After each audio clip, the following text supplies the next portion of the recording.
जो नई पीढ़ी के बच्चे हैं अथवा जो पहली बार भागवत में आए हैं, उन्हें एक अचंभा बताना था हमें। अचंभा ये है कि भागवत में राधा का एक बार भी नाम नहीं है। श्रीमद् भागवत में राधा नाम का कोई उल्लेख ही नहीं है।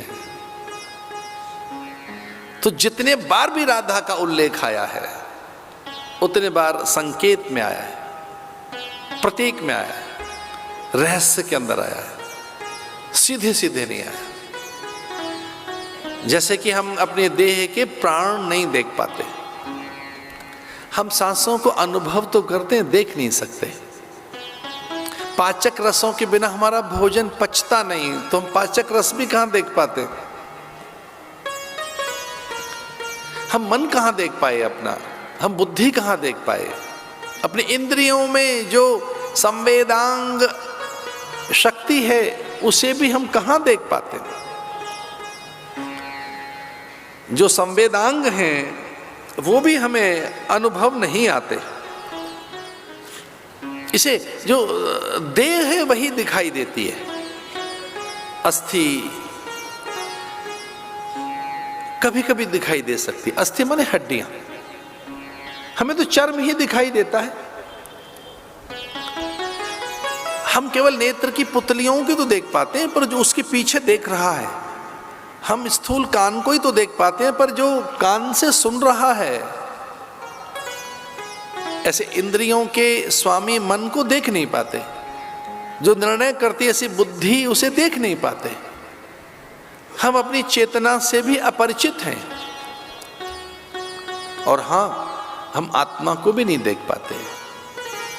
उसका कोई लक्षण नहीं, रूप नहीं, रंग नहीं, जाति नहीं, अलक्षणम, अग्राह्यम, अचिंत्यम,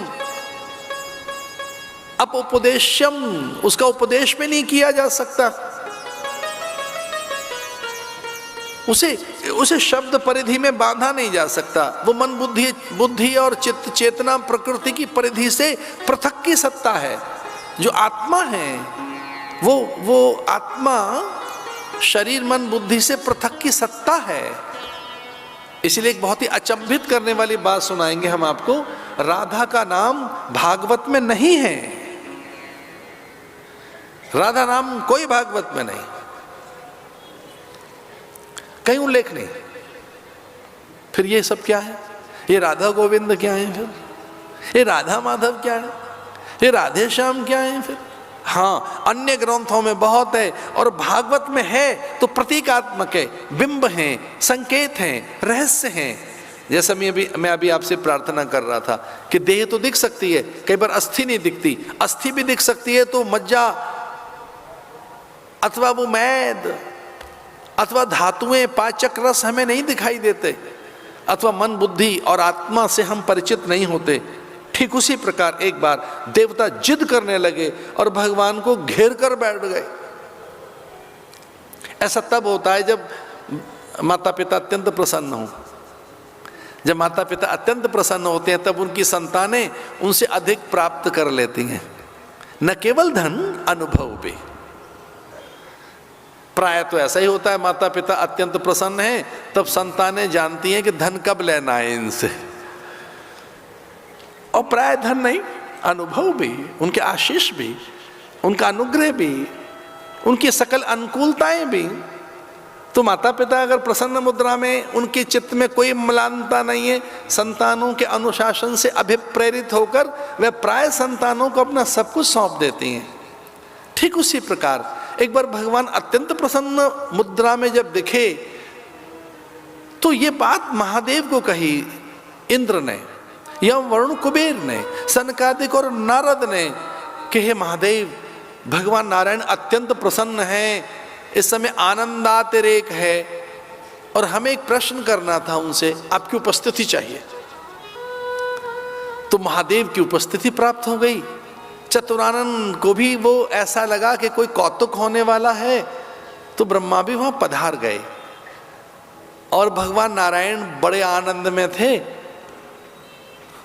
भगवान नारायण ने पूछा कि अनायासी ब्रह्मा का आगमन और महादेव की नैकट्यता, ये तो बहुत ही अच्छी बात है, तो कोई प्रयोजन है क्या? अरे देवगणों, आपके मन में कोई कामना है क्या?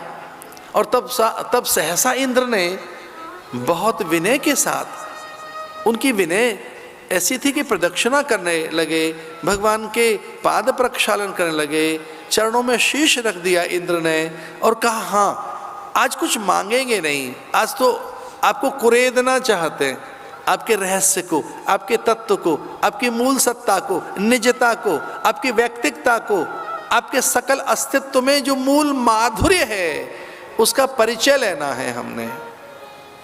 हे देव, हे नारायण, आप में जो इतना माधुर्य है, अधरम मधुरम वदनम मधुरम मधुराधिपते रखिलम मधुरम, जो आप में इतना माधुर्य है, एक और चीज है, आप करुणा सागर हैं, आप करुणा मूर्ति हैं। भक्तों के आपको दोष नहीं दिखते।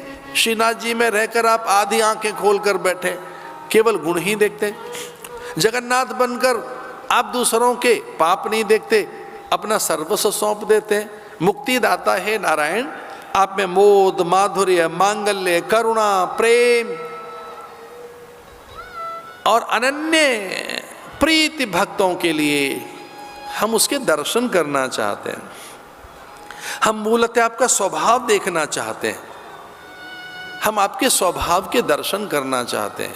आप में कौन है वो, हम उस ईश के दर्शन करना चाहते हैं जिससे माधुर्य है, मुग्धता है, आपकी अनंतता को अनुभूत करना चाहते हैं।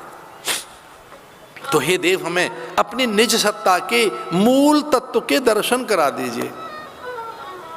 और भगवान नारायण ने कहा, अच्छा ऐसा, तो क्या आप सच में मेरी सत्ता और मेरे अस्तित्व, मेरी निजता और मेरी व्यक्तिकता और मेरे मूल मर्म जिसमें माधुर्य और करुणा निहित है उसे देखना चाहते हो, मेरे औदार्य को? तो लो दर्शन करो। और इस प्रकार से भगवान ने अट्टहास किया, खिलखिलाकर हंसने लगे, तो उनके संपूर्ण अंग प्रत्यंगों में से दिव्य प्रकाश प्रकट होने लगा। रोम रोम रोम में से प्रकाश, एक अद्भुत प्रकाश, उसमें उल्लास, आनंद, माधुर्य, लेकिन लज्जा, शील, संकोच भी, थोड़ी लज्जा, थोड़ा संकोच। और वो धीरे धीरे उनके अंगों में से एक माधुर्य प्रकाश प्रकट होने लगा और भगवान में से काया निकलकर बाहर आ गई, अत्यंत गोरी, सुंदर, विद्युत वर्णा। विद्युत माने बिजली की सी चमक, विद्युत वर्णा, इतनी सुंदर, इतनी सौम्य, बालेंदु, जैसे सूर्य उगता हो। अद्भुत उसके रक्त चरणाम्बिका, ऐसे सुंदर चरण, बहुत ही सुंदर शोभा, अद्भुत अप्रतिम सौंदर्य, माधुर्य। एक षोडशी कन्या भगवान में से प्रकट हो गई, एक रूपसी, रूपधाम, एक कल्याणी, मधुरा, मंगला, वो नित्या। ऐसे भगवान में से उनकी सत्ता बाहर निकल गई और ऐसा लगा कि सच में जो कुछ था यही है। तो सब देवताओं ने पूछा कि ये कौन है? तो भगवान ने कहा, ये मेरा आनंद है, माधुर्य है, रचना है, शील है, इन्हीं से सृजन करता हूँ, यही मेरी माया है, ये मेरी आत्मा है, यही मेरा सर्वस्व है। और न केवल ये मेरी सेविका हैं, ये मेरी स्वामिनी भी हैं, क्योंकि इनसे ही मैं सब कुछ पाता हूँ, मैं इन्हीं को भजता हूँ। ये हैं कौन?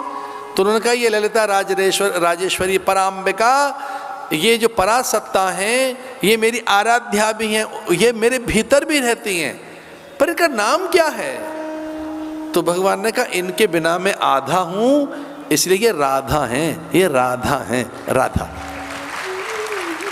ये राधा हैं, यही मेरी शक्ति, स्वामिनी, काम केले प्रदा, एक धीरा, क्षम्या, मौना है। ये प्राय मौन रहेंगी, देती रहेंगी, बताएंगी नहीं, जताएंगी नहीं। ये धीरा हैं, गंभीरा हैं, क्षम्या हैं, ये प्राय क्षमा करती रहती हैं, करुणाशीला हैं, इनका स्वभाव करुणा का है। गंभीरा, ये गंभीर भी है कौन? राधा है। तो महादेव ने पूछा कि अब ये प्रकट तो हो गई, अब किस लोक में जाएंगी? उन्होंने कहा, ये है तो मूलतः त्रिपुरा ही, ये है तो मूलतः कल्याणी पराम्बिका जगदम्बिका ही, लेकिन अब चूंकि इनका प्राकट्य हो गया है तो ये द्वापर की लीलाओं में मेरा साथ दे देंगे। तो वो राधिका जी ऐसे संकेत वन में ब्रह्मा ने उनका विवाह करा दिया था महादेव की उपस्थिति में, और ऐसे राधिका मौन रही, भागवत में उल्लेख नहीं। लेकिन राधिका शुकदेव की गुरु हैं, और जब एक दो बार भी उनके मुंह से राधिका शब्द निकलने को आकुल होता तो शुकदेव मुनि समाधि में चले जाते, कथा ठहर जाती। परीक्षित जल लेता कमंडलू से, गुरु के माथे पे छिड़कता और अपने गुरुदेव से कहता, हे मुनिवर, हे ऋषिवर, हे यतिवर, हे गुरुवर, आंखें खोलो ना, कथा सुनाओ ना। किनके ध्यान में चले गए? तब शुकदेव मुनि कहते थे, मैं राधा के गुरु के ध्यान में खो गया, क्योंकि वो आनंद है, प्रेम है। इसलिए मर्यादा रखते हुए शुकदेव मुनि ने अपने गुरु का नाम नहीं लिया। ये मर्यादा थी कि उसके प्रकाश, उसके भाव, उसके आनंद, उनकी करुणा और उनके अनुग्रह का तो वो नाम लेते रहे, लेकिन उन्होंने सीधे सीधे राधा का नाम नहीं लिया।